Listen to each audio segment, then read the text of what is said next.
ये है जी question 5। Quality Limited is a manufacturer of washing machines. अब ये कौन है? मैन्युफैक्चरर है। अगर मैन्युफैक्चरर है तो इस टॉपिक के अंदर फिर ये रॉ मटेरियल खरीदेंगे हम और उसको इशू कर रहे होंगे और इशू रिटर्न वगैरह वगैरह, ठीक है। The company uses perpetual method for recording and weighted average method for valuation. Perpetual system है रिकॉर्डिंग के लिए और वैल्यूएशन मेथड कौन सा है? Average cost. Following information pertains to raw material SRM for the month of June. अब इनके raw material की इंफॉर्मेशन क्या है? ओपनिंग इन्वेंट्री आ रही है, फिर कुछ परचेज किए हैं, फिर कुछ इशू हुए हैं, फिर कुछ डिफेक्टिव यूनिट्स वापस आए हैं फैक्ट्री से, हमारे प्रोडक्शन डिपार्टमेंट से, फिर कुछ और परचेज हुए हैं, फिर डिफेक्टिव यूनिट्स को डिस्पोज किया है और रिमेनिंग डिफेक्टिव यूनिट को रिटर्न किया है, और फिर मज़ीद इशू हुए हैं, फिर सप्लायर ने 2500 यूनिट्स डिलीवर किए हैं रिप्लेसमेंट के तौर पे, फिर यूनिट्स फिर इशू हुए हैं और ड्यूरिंग फिजिकल काउंट फिर कुछ मामला आए। तो मेरे नहीं ख्याल को ऐसी कोई टेक्निकल एडजस्टमेंट थी। तेज़ी से इसलिए ऐसे पढ़ा कि दोबारा भी तो अब करते हुए पढ़ना ही है, और इम्पोर्टेंटली आप लोगों ने इसको पूरा पढ़ के किया हुआ है ट्राई। किस किस ने कार्ड बनाया घर पर एंट्रीज? चल, बाकियों का क्या प्रोग्राम है? क्यों नहीं किया? छुट्टी की थी कल? फिर अच्छा जी, ओपनिंग इन्वेंट्री। अब हमें करना क्या है? नेसेसरी जर्नल एंट्रीज करनी है। तो आपको पता है एंट्रीज करने के लिए हमें कार्ड की ज़रूरत है। हम हर परचेज पे रेट को चेंज कर रहे होते हैं, हर परचेज रिटर्न पे कर रहे होते हैं, इवन सेल रिटर्न के ऊपर रेट चेंज हो जाता है अगर पुराना बैलेंस और पे पड़ा हो और सेल रिटर्न और पे आ जाइए। हमने क्वेश्चन नंबर 3 के अंदर देखा था, तो इसलिए हम कार्ड बनाएंगे अपना, ठीक है। तो ओपनिंग इन्वेंट्री है, कोई जर्नल एंट्री इसकी नहीं होनी जी। क्या डेट है जी ओपनिंग? यकम जून 2000। तो यकम जून ओपनिंग जी। कितने यूनिट्स? 1000 में बताने, 100 और कहीं पे क्या गिवन क्या है ये देख लेते हैं। गिवन क्या है? वो कह रहा है जी opening inventory was 100,000 units having value of 80, यानी पर यूनिट कॉस्ट उसने हमें दे दी। तो 100 यूनिट्स और कॉस्ट कितनी है? तो टोटल 8000 यानी 8 मिलियन। ठीक है जी। ये हमारी दुकान का शटर खोलते ही इन्वेंट्री की पोजीशन थी। ठीक है जी। उसके बाद क्या हुआ? 1.5 लाख यूनिट्स को हमने परचेज किया 5 जून पे। तो 5 जून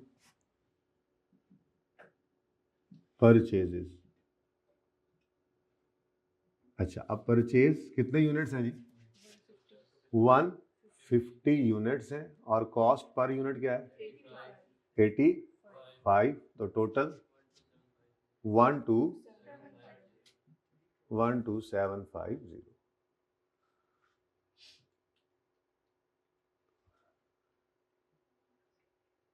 अब एफ को है, एफ को तो कैलकुलेटर 100 प्लस 150, 8000 प्लस 12 750, 20750 डिवाइड करें 83 एग्जैक्ट। ओके, रेट है तो डिजिट 2 यूज करने हैं डेसिमल के बाद। ठीक है। नेक्स्ट, उसके बाद जनाब 150 यूनिट्स को हमने फिर क्या कर दिया? अच्छा, साथ साथ एंट्रीज तो करते जाए, सॉरी। तो यकम जनवरी 2000, यकम सॉरी जून 2000, साल है 10, जुलाई लिख दिया। अच्छा सॉरी, यकम जून 2010। तो ओपनिंग स्टॉक की तो no journal entry of opening inventory, क्योंकि वो लेजर में एज एन ओपनिंग बैलेंस आ जाती है। ठीक है। उसके बाद हमने 5 जून 2010 पे परचेजेस किए जी। तो परचेजेस की एंट्री क्या करेंगे? बोले मत यार। Inventory debit, creditors credit. ठीक है जी। तो 12,000 750।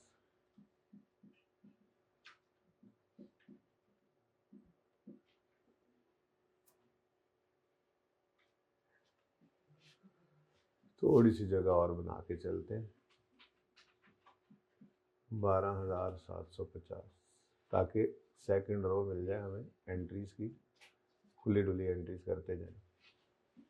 अच्छा जी, उसके बाद हमने इशू किया स्टोर से 6 जून पे 1.5 लाख यूनिट्स को, तो इशू वाले कॉलम में आना है किस दिन? स्टोर में आ गया ना मटेरियल, अब यहाँ से फैक्ट्री में जाएगा, मूव करेंगे, प्लांट जहाँ पे चल रहा है, फैक्ट्री चल रही है, तो ये हमने किया जी इशू। अब इशूड है तो इशू वाले कॉलम में आएगा, कितने यूनिट्स इशू कर दिए? कितने? 150। अब 150 यूनिट्स हमने इशू किए हैं, कोई 80 और 85 नहीं, बल्कि जो मोस्ट रिसेंट रेट चल रहा होता है वही हम यूज़ करते हैं, ठीक है। तो 150 यूनिट्स हम 83 के हिसाब से 1245 बच गए, 83 वाले 8300। अब इश्यूड की entry, work in process debit, raw material inventory credit. तो रॉ मटेरियल इन्वेंट्री है, अब मैंने सिर्फ इन्वेंट्री लिखा है, कोई मसला तो नहीं ना। कल वाले सवाल में फिनिश गुड इन्वेंट्री थी, मैंने एंट्रीज के अंदर लिख दिया इस तरह से, ठीक है ना। तो आपको पता है किस चीज़ की इन्वेंट्री है, तो रॉ मटेरियल इन्वेंट्री है, तो वर्क इन प्रोसेस डेबिट और इन्वेंट्री क्रेडिट कितने से? अब वो प्रोसेस अकाउंट आपके नज़रों के सामने आ रहा है, वो प्रोसेस अकाउंट में जो डेबिट साइड के ऊपर, ओहो डेटिंग लिखी, किस दिन? डेट वैसे ज़रूरी तो नहीं है, अगर उस ना कहे तो, लेकिन लिख दिया करें फिर भी जी 6 जून। तो आपको वो जो डेबिट साइड पे वर्क इन प्रोसेस अकाउंट की डेबिट साइड पे जो मटेरियल नज़र आता था, उसकी असल में ये एंट्री होती थी रॉ। ये असल में कॉस्ट लोन प्रोडक्शन भी साथ साथ तैयार हो गया है, बल्कि हो क्या रहा है, हो गया है। तो कॉस्ट लोन प्रोडक्शन के अंदर हम कहाँ से शुरू करेंगे? यहीं से शुरू करेंगे, मैन्युफैक्चरिंग बिजनेस को यहाँ से उठाएंगे, रॉ मटेरियल खरीदेंगे, खरीद के उसको इशू करेंगे, फिर वहाँ से वो वर्क इन प्रोसेस से निकल कर फिनिश गुड्स में जाएगा, और वर्क इन प्रोसेस के अंदर लेबर और ओवरहेड जैसे आते थे, ये सारे मुख्तलिफ जगहों पर हम एंट्री सीखते आए हैं ना। ये कॉस्ट लोन प्रोडक्शन के अंदर बेसिकली एंड पे क्या है, पूरे कॉस्ट का पूरा फ्लो है, प्रोडक्शन का, कॉस्ट प्रोडक्शन का पूरा फ्लो है, रॉ मटेरियल के खरीदने से लेकर फिनिश गुड्स के सेल करने तक, ये सारी एंट्रीज हैं। तो उसके अंदर यहाँ से शुरू करते हैं हम एंट्रीज, ठीक है। ये मैन्युफैक्चरिंग बिजनेस है, तो किस दिन जी? 6 जून को हमने वर्क इन प्रोसेस डेबिट किया। वर्क इन प्रोसेस भी तो इन्वेंट्री होती है, बहरहाल वर्क इन प्रोसेस डेबिट और इन्वेंट्री क्रेडिट 12,450। उसके बाद जी नेक्स्ट है जी 12 जून पे, टिक करते जाएं साथ साथ।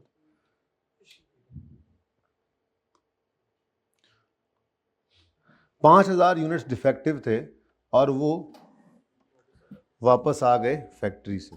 असल में ना फैक्ट्री को ज़रा समझने की ज़रूरत है।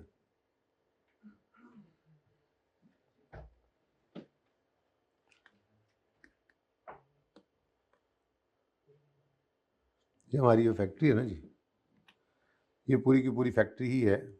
इसके अंदर एक प्रोडक्शन डिपार्टमेंट होगा, जहाँ फैक्ट्री के अंदर प्लांट शलांट लगे हुए होंगे, प्रोडक्शन प्लांट हमारा लगा हुआ है। ये फैक्ट्री के अंदर 4 दीवारी है फैक्ट्री की, उसमें ये प्रोडक्शन प्लांट लगा हुआ है,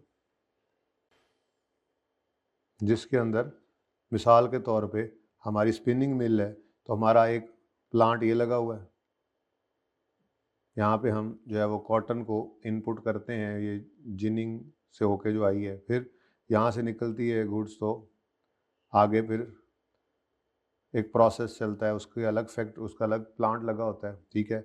उससे आगे फिर मिसाल के तौर पे एक अलग प्रोसेस चलता है, और फिर उसके बाद मिसाल के तौर पे एक छोटी सी हमने मशीन लगाई, जगह बची नहीं, ठीक है, ये फिनिश कर देती है पेंट पूंट करके इसको, ठीक है जी, स्प्रे स्प्रू करके, फिनिशिंग डिपार्टमेंट है, ठीक है। और यहाँ से चीज़ें निकलती हैं और निकल कर चली जाती हैं कहाँ पे? फिनिश गुड्स स्टोर के अंदर। ठीक है जी। तो ये फिनिश गुड्स स्टोर जो है, इससे निकल कर फिर गुड्स ने क्या होना होता है? सेल। ठीक है। अब ये फिनिश गुड्स स्टोर में चीज़ें भेजता होता है सप्लायर ऑफ फिनिश गुड्स। ये जो कल हमें चीज़ें भेज रहा था बंदा, जिसकी चीज़ें ख़राब निकली थी, कुछ मिस हैंडलिंग वाली थी तो वो हमने भेज दी, और कुछ ख़राब निकली थी तो हमने इसको वापस की थी। कल ये था मामला। हम मैन्युफैक्चरिंग बिजनेस नहीं थे, बल्कि हम ट्रेडिंग बिजनेस से तो बनी बनाई चीज़ें खरीद रहे थे। ठीक है। लेकिन इस वक्त हम मैन्युफैक्चरिंग बिजनेस की बात कर रहे हैं। तो मैन्युफैक्चरिंग बिजनेस के अंदर तो हमने रॉ मटेरियल खरीदा। अब ये रॉ मटेरियल स्टोर है। ठीक है। ये वही है बेटा, याद करो, FOH के चैप्टर के अंदर मेंटेनेंस डिपार्टमेंट है। ये जैसे स्टोर के बारे में कहते थे ये स्पोर्ट डिपार्टमेंट है, याद? ऐसे ही मेंटेनेंस डिपार्टमेंट है। ये हमने ऐसे टेढ़ी सी करके खूबसूरत सी एक कैंटीन बना रखी है, ज़रा ऐसे डिज़ाइन वाली। ठीक है। तो ये क्या है जी? कैंटीन है। ये क्या है जी? मेंटेनेंस डिपार्टमेंट है। तो ये सारे सपोर्ट, ये फैक्ट्री के अंदर ये सब कुछ होता है। ठीक है। अब हम इस वक्त खेल रहे हैं यहाँ रॉ मटेरियल का स्टोर जो है, उसमें चीज़ें आएंगी आउटसाइड सप्लायर से। ये सप्लायर ऑफ रॉ मटेरियल है। ये फ्लो समझे ना? ठीक है, आसान है एंट्री फ्लो। अब यहाँ से रॉ मटेरियल स्टोर से चीज़ें इशू होती हैं प्रोडक्शन में, और जो यहाँ पे गलत ख़राब हो जाएं या यूज़ ना हो या वापस करनी किसी वजह से पड़ जाए तो वो इशू रिटर्न भी आ रहा होता है। तो इशू और इशू रिटर्न है इस प्रोडक्शन प्लांट के अंदर भी। ठीक है। तो ये कहानी असल में चल रही है।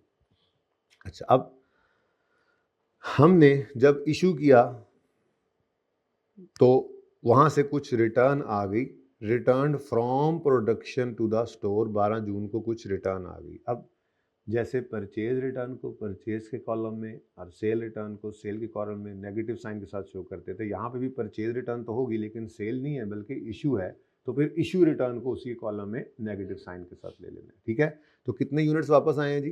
5। और ऊपर जो एवरेज रेट पड़ा होगा उसी के ऊपर, एवरेज के अंदर ज़िंदगी बड़ी आसान। और डबल एंट्री क्या हो जाएगी इसकी? इन्वेंट्री वापस डेबिट करके वर्क इन प्रोसेस को क्रेडिट कर देंगे। किस दिन जी? 12 को। 12 जून को इशू रिटर्न आ गया। 5 यूनिट्स 83,415। अब ये दिस याद है ना, ये प्लस है और ये माइनस, तो दिस माइनस माइनस प्लस हो गया, तो इश्यू रिटर्न हो गया ना, तो स्टोर, ये स्टोर का बैलेंस है, ये बढ़ गया जी। कितना हो गया? 8715। अब जनरल एंट्री क्या बनेगी? ये 12 जून 2010 पे इन्वेंट्री रॉ मटेरियल की वापस डेबिट होगी। इन्वेंट्री डेबिट और work in process inventory credit जी, ये माइनस था। ठीक है। लेकिन एक मसला है ना, वो मसला ये कि आपने इशू रिटर्न हुआ है तो दोबारा रेट नहीं कैलकुलेट करवाया मुझसे। हाँ, करना था। तीसरा सवाल याद है ना? हम कर लेते हैं ना, कोई नहीं, 1 मिनट लगेगा, कर लेते हैं ना वैसे, फिर वैसे दिल कर रहा है ज़रा, क्योंकि आगे मसला आता है ना। तो 100 minus minus plus 105, 83 minus minus हो गया प्लस 415। ये निकाल के जब आपने आंसर निकाला तो अगेन क्या आया? अब ये कब डिफरेंट हो जाता है? जब ये इशू हुआ होता किसी और रेट पर। ठीक है। तो इशू रिटर्न तो उसी रेट पर आ जाना था, लेकिन यहाँ पे बैलेंस डिफरेंट होना था। जैसे क्वेश्चन 3 में एक दफ़ा आया, बाकी पास पेपर तो ना पिछले में ये मामला आया था ना इसमें आया अभी तक। ठीक है ना, मेरे ख्याल में इसके बाद भी कभी आया है, लेकिन हमने सीखा हुआ एक मसला, ताकि वो रिवाइज हो जाए। ये जहन में रखना है, यहाँ पर अगर ये यूनिट्स 83 वाले हैं और ये भी 83 वाले हैं तो फिर ये भी 83 ही बनेगा। लेकिन अगर यहाँ पर रेट आ रहा है 84-85 और ये 83 वाला रिटर्न पड़ा है, तो फिर दोबारा रेट दोबारा कैलकुलेट करना पड़ेगा, ठीक है ना। ये सिर्फ क्वेश्चन 3 में हमारे साथ एक बार हुआ होगा, ओके। फिर आगे देख लेंगे, किसी में आ गया तो आ गया, फिलहाल तक तो कोई नहीं आया। इसी सवाल में भी आ सकता है, खैर जी। 415। चले, उसके बाद आगे बढ़ते हैं जी। अब हमने ये जो डिफेक्टिव यूनिट्स थे 17 जून को, इनमें से 50% हमने जो है वो नहीं एक मिनट एक बीच में परचेज आ रही है। 150 यूनिट्स हमने 15 जून को 88 के हिसाब से खरीद ली, तो परचेज आ गई 88.1 है, ठीक है। तो किस दिन जी?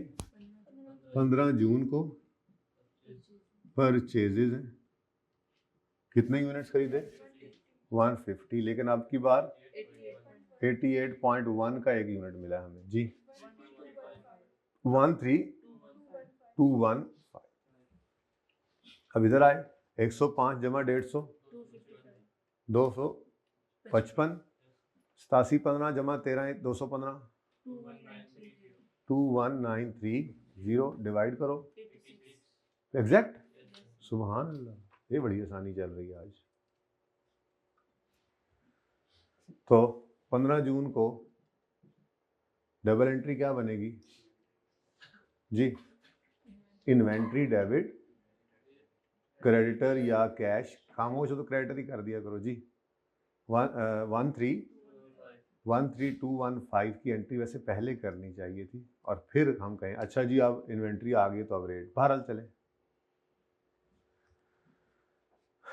नेक्स्ट, जो डिफेक्टिव यूनिट्स फैक्ट्री से वापस आए थे, सिर्फ उनका क्या किया जी? कहता है जी उनमें से 50% तो हमने दिए हैं बेच एज स्क्रैप, बिकॉज ये हमारे इम्प्रॉपर हैंडलिंग की वजह से ख़राब हुए थे। तो ठीक है, अब ये कितने यूनिट्स वापस आए थे? तो 2.5 मतलब आपने बेच दिए, ठीक है। और ये वो एबनॉर्मल लॉस की तरह से एंट्री बन रही है, पर इन्वेंट्री के लेजर से तो कॉस्ट पे निकालेंगे ना इसको, ठीक है। तो किस दिन जी?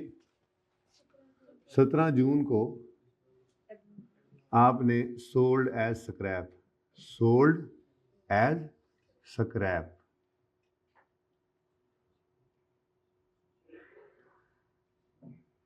सोल्ड एज स्क्रैप वर्किंग की भी जगह बनाते हुए, तो कितने यूनिट्स थे?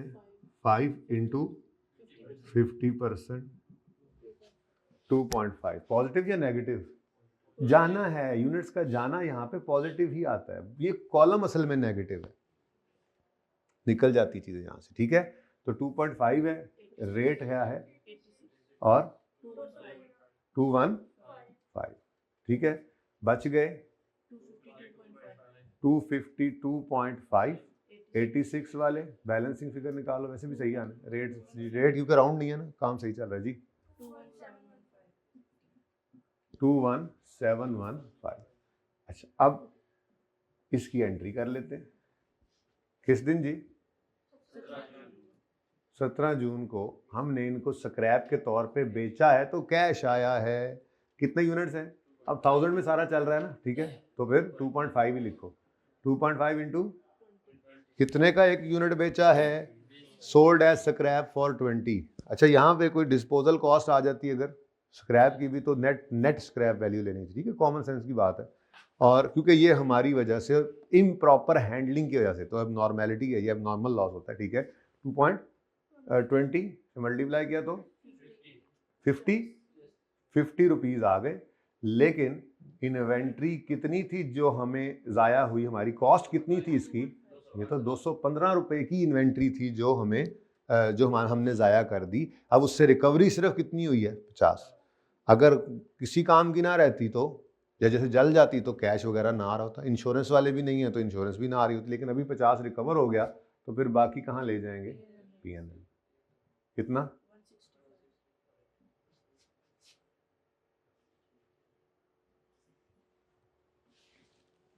ठीक है, चलें आगे। अच्छा, उसके बाद कहता है बाकी के जो 50% है ना जी, उसमें हमारा कसूर कोई नहीं था, वो डिफेक्टिव थे। तो on 18 June remaining defective units were return to supplier for replacement under warranty. अब ये खरीदे कौन से वाले हुए हैं? देखो हमने 85 वाले जो खरीदे थे इन्हीं में से ये इशू हुए, ऐसा ही है, ठीक है, वो एवरी रेट निकल आया है, फिर इसमें से इशू रिटर्न भी आई है, तो वो इसमें से तो नहीं है ना, ठीक है। अब वारंटी पॉलिसी के अंदर जो यूनिट्स हैं वो हमने फिर रिटर्न डालने हैं, तो वो रिटर्न कौन से वाले हैं? ये 85 वालों में से, ठीक है। तो 18, क्योंकि ये तो अभी आए हैं, ये तो अभी स्टॉक में पड़े हुए हैं। 18 जून पे परचेज रिटर्न कह दो, चलो परचेज रिटर्न है 5 इंटू 50%। अब परचेज रिटर्न है तो रिसीट वाले कॉलम में नेगेटिव साइन के साथ 85 212.5 रेट दोबारा निकलेगा, चेंज आ गया ना, अब रेट दोबारा निकलेगा, तो 252.5 माइनस 250 आ गया पूरा, सुभान अल्लाह। This minus this that 21,715 minus 215.5 21,502.5 rate आ गया। ओह नो, आखिरकार हम पॉइंट्स में चले ही गए, इतनी मौज से चल रहे थे लेकिन अब चले गए। तो भाई परचेज रिटर्न तो परचेज प्राइस वाली ही अमाउंट पे होनी है ना, यानी कि उसको हमने चीज़ें वापस की हैं तो जितने की खरीदी थी उसी के हिसाब से हमने वो वापस कर दी, लेकिन हमारा एवरेज रेट चेंज हो जाएगा, ठीक है। तो परचेज रिटर्न की एंट्री आ गई 18 जून पर। क्रेडिटर को अब ख़त्म करो, कम करो, और अगर कैश में खरीदी होगी तो फिर कैश वो हमें कैश पे कर देगा, ठीक है। तो क्रेडिटर डेबिट और इन्वेंट्री क्रेडिट कितने से? 212.5।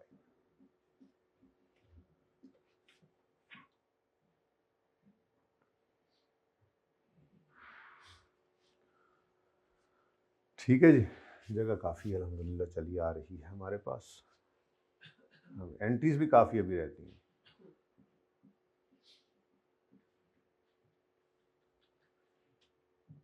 नेक्स्ट है जी, जी बेटा किस पे लेके जाएं आप बताएं? नहीं बेटा, हमने ये कितने के यूनिट्स खरीदे थे, तो वापस भी उसी पे ही करने हैं ना। ये रिसीट इशू का कॉलम है, बीच वाले में से ये वापस नहीं ना हुए। आप खुद सोचो ना, इधर देखो, ये यूनिट्स हमने खरीदे 150, ठीक है, और फिर हमने इशू किया स्टोर में इनको, और फिर उधर से डिफेक्टिव यूनिट्स वापस आए और ये अगले परचेज किए हैं, तो ये डिफेक्टिव तो इन्हीं में से ही वापस आए हैं ना बेटा। एक परचेज आपने इन डिफेक्टिव यूनिट्स के बाद की है, तो क्या ये उसमें से डिफेक्टिव यूनिट्स हैं? समझे ना बात को, बड़ी सादा सी बात है। आपने ये 150 यूनिट्स 5 जून को खरीदे, इधर देखें, अब इधर भी सवाल ही है, ठीक है। 6 जून को आपने ये फैक्ट्री में भेज दिए, इनमें से रिटर्न हुए हैं 12 जून को 5,000, फिर आपने ये तो 15 जून को खरीदे हैं, आप कह रहे हैं ये 15 जून को जो 88 वाले खरीदे हैं इस रेट पे क्यों नहीं ले रहे? हमने जिस रेट पर खरीदे थे परचेज सप्लायर से उसी पे ही वापस करेंगे ना उसको। ये सेलर है वो अपनी जगह पे, ठीक है, तो उसने जो हमें भेजे हैं वो 85 के हिसाब से भेजे हैं, तो रिटर्न क्या उससे 88 रुपये लेंगे हम? 88 लेंगे बताओ? उसने भेजे जितने के वो भी वापस होगा ना, ये तो बाद में आए हैं, अभी तो ये तो पड़े हैं, तो इशू ही नहीं हुए थे, ठीक है। अच्छा जी, नेक्स्ट क्या है,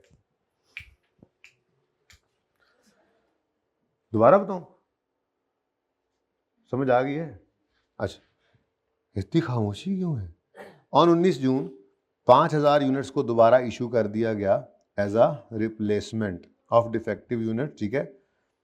मतलब हमने अपने स्टोर से जो पड़े थे, जाहिर है प्रोडक्शन तो चलती रहेगी ना, ये तो हमारा और सप्लायर का मामला है, उसको भेज दिए हमने आधे यूनिट्स, लेकिन जो 5,000 वापस आए थे फैक्ट्री से, ये आपको फैक्ट्री नहीं समझ रहे असल में आप। हमने सप्लायर से 1.5 लाख यूनिट्स खरीदे, उनको इशू किया फैक्ट्री में, उसमें से 5,000 वापस आ गए, ठीक है।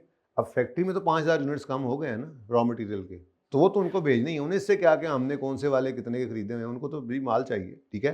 हमने उसमें से आधे बेच दिए, आधे वापस कर दिए, लेकिन इनको हमने 5000 यूनिट्स भेज दी। तो ये कोई ऐसी कोई रॉकेट साइंस नहीं है, तो सिंपल वही दोबारा इशू है। 5000 यूनिट्स भी क्या हो जाएंगे, इशू हो जाएंगे। और इशू के कॉलम का मैंने आपको बताया था कि रूल क्या है कि इशू के कॉलम में जो रीसेंट रेट पड़ा होता है हमेशा वही यूज होता जाएगा, अनलेस कि वो रेट दोबारा अपडेट हो जाए। ये हमारा रिकॉर्ड है, ये इन्वेंट्री है, हमारी इन्वेंट्री एवरेज कॉस्ट पे पड़ी होती है, ठीक है। तो किस दिन इशू किए दोबारा, किस दिन जी, 19 जून को आपने इशू कर दिया। तो है तो ये इशूड ही, ये इशूड ही है। मैं कहना है तो कह लो, इशूड है as replacement of issue return, ठीक है ना, as replacement of return. Issue जो रिटर्न हुआ था, जाहिर है फैक्ट्री के अंदर तो माल चाहिए, तो स्टोर से फिर अब वो कौन से वाले हैं, वो ये वाले भी हो सकते हैं, हमें इससे क्या, एक जैसे यूनिट्स हैं, फैक्ट्री में काम चल रहा है, उनका काम तो चलाना है, ये तो हमारा खरीदने का मामला है, कोई महंगे मिल रहे हैं, कुछ सस्ते मिल रहे हैं, हम तो उनको एवरेज पे कर देते होते हैं, ठीक है जी। तो इशूड कितने, और इस वक्त रेट एवरेज क्या चल रहा है, 86.01।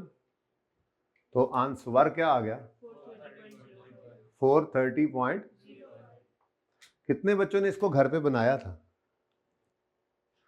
ओके, बाकी ने कहा बनाना तो है ही सर ने जी। कितने रह गए, 86.01, तो यहाँ पे आ गया जी। अच्छा वैसे एक बात है, मुझे अगर माफ़ी दे दो, इसको राउंड कर लें, रेट को कर लेना, इसको माफ़ी दे दें, थोड़ी सी माफ़ी नहीं दे रहे मुझे। यहाँ पे क्या आ गया, 430 आ गया। रेट को नहीं, रेट को नहीं, रेट को तो 2 डेसिमल तक लेके जाना है जी। अब इसका बैलेंस निकाल लें, 21072, ठीक है, पॉइंट्स वाइंड नहीं, अब हद होगी। यहाँ पे भी 213 करें, 213 को मैं कर देता हूँ, ठीक है ना, राउंड करके चलते हैं, 213, ओके, ये यही है ना, कोई बात नहीं, रुपीज़ के अंदर राउंड कर दिया, ओके चलो। अच्छा जी, रेट में तो चेंज नहीं ना आ गया, इस वजह से रेट तो इतना ही है ना, देख लो 213 करके भी रेट इतना ही है ना। अच्छा जी, उसके बाद क्या हुआ भाई, ये पॉइंट समझ नहीं आया, शक्लें ज़रा बिगड़ रही हैं, ये पॉइंट समझ नहीं आया। 5000 रिप्लेसमेंट इशू कर दी, जैसे पहली बार इशू किए थे वैसे ही ये भी इशू कर दिए, इसमें कोई कॉन्सेप्ट इसमें कोई नहीं, कार फरमा, सिंपल सी बात है, फैक्ट्री के अंदर काम चल रहा है, उन्होंने कुछ ख़राब यूनिट्स वापस भेजे हैं, तो आप क्या कहोगे, फैक्ट्री बंद कर दो भाई, नहीं भाई, उनको यूनिट्स दे दो और आप अपने सप्लायर से फिर जाके मामला हल करो, ठीक है, प्रोक्योरमेंट वाले हो आप। नेक्स्ट क्या है, ऑन 20 जून सप्लायर ने डिलीवर कर दिए 2500 units in replacement of defective units which have been returned bye.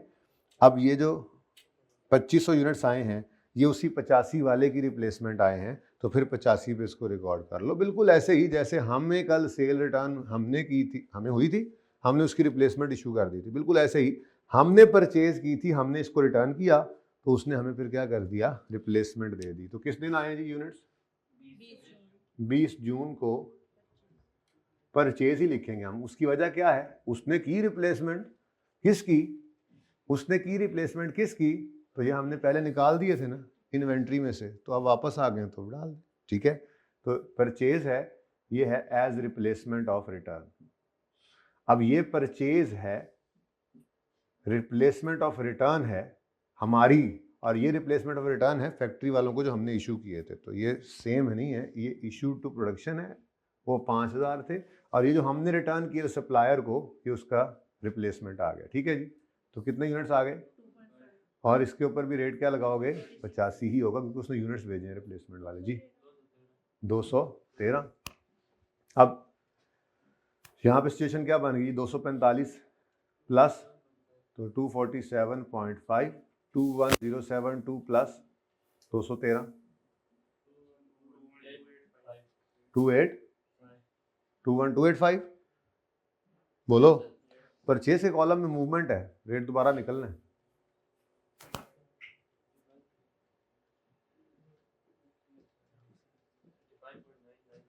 85.99, change होना चाहिए था, कम होना चाहिए था, क्योंकि यूनिट्स आए हैं ज़रा कम रेट वाले, नहीं 86 नहीं, रेट को 86 नहीं करूँगा मैं,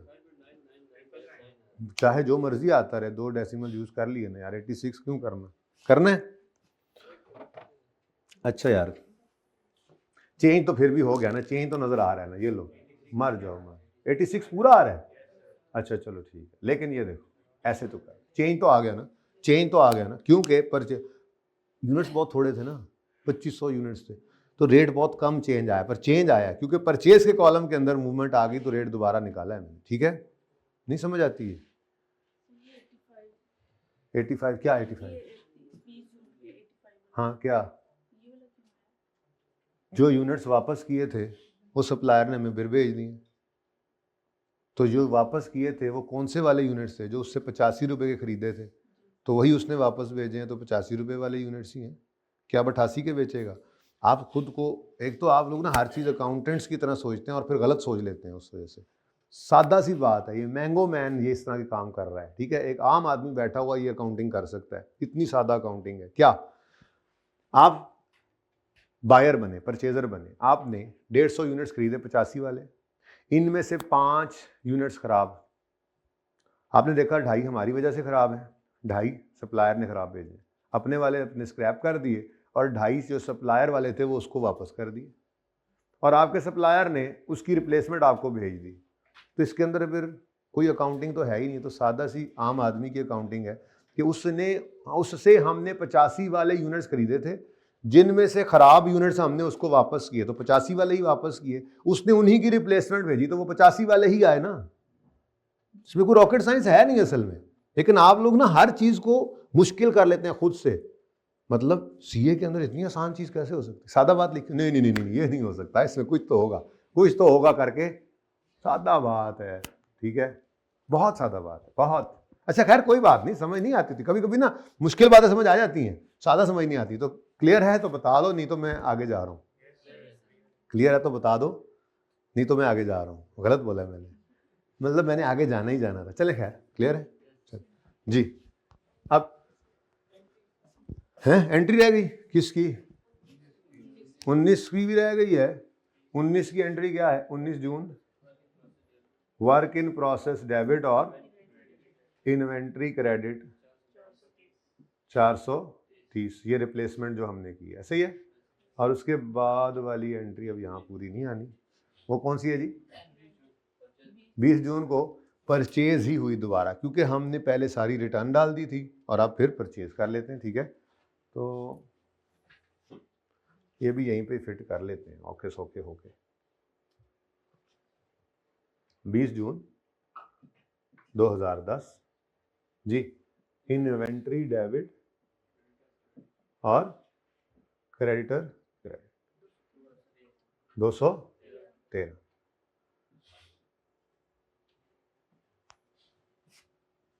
सेम ही होना चाहिए था, सेम ही होना चाहिए था जी। अच्छा जी, अब यहाँ पे एंट्रीज कर लेते हैं, अगली एंट्री, चलो जी नेक्स्ट। अब क्या हुआ हमने 1.5 लाख यूनिट्स फिर इशू कर दिए प्रोडक्शन को, बेहतरीन, 86 रुपये रेट आ गया दोबारा से हमारा राउंड सा है जी, पहले भी 86 आया था एक बार, फिर आ गया जी। 21 June issued to production, issued to production, ये क्या है? इशूड टू प्रोडक्शन होता है, इशूड टू प्रोडक्शन, ये भी इशूड टू प्रोडक्शन है लेकिन एज रिप्लेसमेंट है, ठीक है, लिख देता हूं, इशूड टू प्रोडक्शन, हमारी रॉ मटेरियल के स्टोर से इशुएंस हुई है, लेकिन ये क्या थी? रिप्लेसमेट ऑफ रिटर्न। अच्छा जी, कितने यूनिट्स इशू किए हैं? 150 यूनिट्स, रेट चल रहा है 86 900, कितने रह गए? 97.5 यूनिट्स रह गए 86 के हिसाब से, 8385, तो 20 नहीं 21 जून को हमने एंट्री पास की है जी, बोले एंट्री क्या है इशू की? वर्क इन प्रोसेस डेबिट और रॉ मटेरियल इन्वेंट्री क्रेडिट, कितने से? 12900,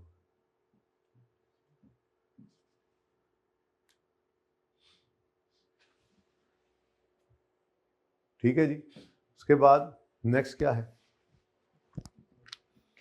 ड्यूरिंग, आ गया physical count. During physical count it was noted that closing inventory of SRM include 5000 obsolete units. इनको तो देखेंगे NRV के अंदर कार्ड को एंड करके, ठीक है।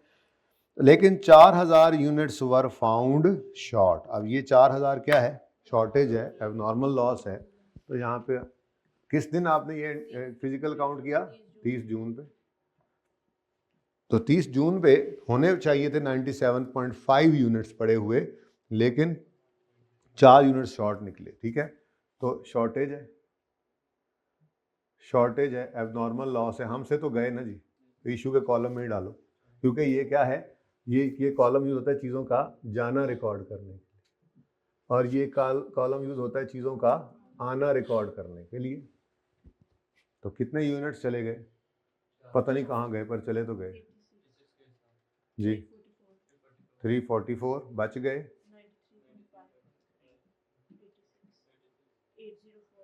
8041। अब ये है जी हमारा स्टॉक, इतने यूनिट्स और इतनी कॉस्ट, इतने यूनिट्स और इतनी कॉस्ट। तो 30 जून 2010 पर अब चूंकि शॉर्ट यूनिट्स हैं तो कोई कैश तो नहीं आना ना, मैं लिख देता होता हूँ ताकि आपको मसला ना हो, ठीक है। फिर इन्वेंट्री से कितना स्टॉक शॉर्ट हो गया, गायब है 344 का। तो ये सारे का सारा फिर आपका लॉस है, एबनॉर्मल लॉस है, तो P&L में ले जाओ इसको। अब अगली कहानी फिर वही है कि इस 93,500 यूनिट्स के स्टॉक में 500 यूनिट्स ऐसे हैं जो ऑब्सोलीट है। अगर 1000 में चल रहा हूं तो मैं यूं कहूंगा ऑब्सोलीट स्टॉक इसमें कितना है जी, ऑब्सोलीट कितना है जी, 0.5 यूनिट्स। तो इसका मतलब फिर नॉर्मल या गुड वो कितना है, 93 यूनिट्स। अब 93 की सेलिंग प्राइस उसने नहीं बताई, वैसे भी ये सेलिंग प्राइस तो होनी नहीं थी ना, क्योंकि ये मटेरियल है। मसला किसका है अब हमें, ऑब्सोलीट स्टॉक का, ठीक है। तो ऑब्सोलीट स्टॉक के लिए फिर हम वर्किंग नंबर 2 ओपन कर लेते हैं और डायरेक्ट क्या निकाल लेते हैं, क्योंकि उसने हमसे एंट्रीज मांगी है ना, तो वैल्यू निकालने की बजाय NRV लॉस निकाल लें, ठीक है। तो NRV loss of obsolete stock,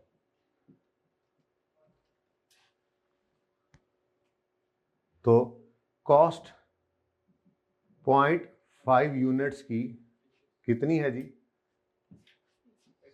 हमारा कॉस्ट कार्ड बता रहा है हमें कितने का यूनिट पड़ा, ₹86। कितना, रुपीज इन थाउजेंड ही चल रहा है ये भी, 43। और NRV अगेन उसने बड़ा आसान कर दिया कि पर यूनिट ही दी हुई है, ऐसे ही है ना, तो जिंदगी आसान है, NRV निकालनी नहीं पड़ी। Having NRV of 30 per unit, लेकिन नजर आ रहा था 86 वाला 30 का, तो लॉस तो है, पर यूनिट लॉस भी निकाल सकते थे डायरेक्ट आप जी, 15। तो NRV लॉस कितना आ गया, 28 रुपए का NRV लॉस है। जब आप इसकी एंट्री पास कर लेंगे, इन्वेंट्री को इतनी अमाउंट से क्रेडिट कर लेंगे, तो आपकी इन्वेंट्री राइट डाउन हो जाएगी, NRV पर आ जाएगी खुद ब खुद, ठीक है। तो 30 जून 2010 पर कॉस्ट ऑफ सेल्स डेबिट और इन्वेंट्री क्रेडिट कर देंगे आप, और ये वर्किंग नंबर 2 से आपने निकाला, बाकी सब कुछ वर्किंग 1 है जी, 28।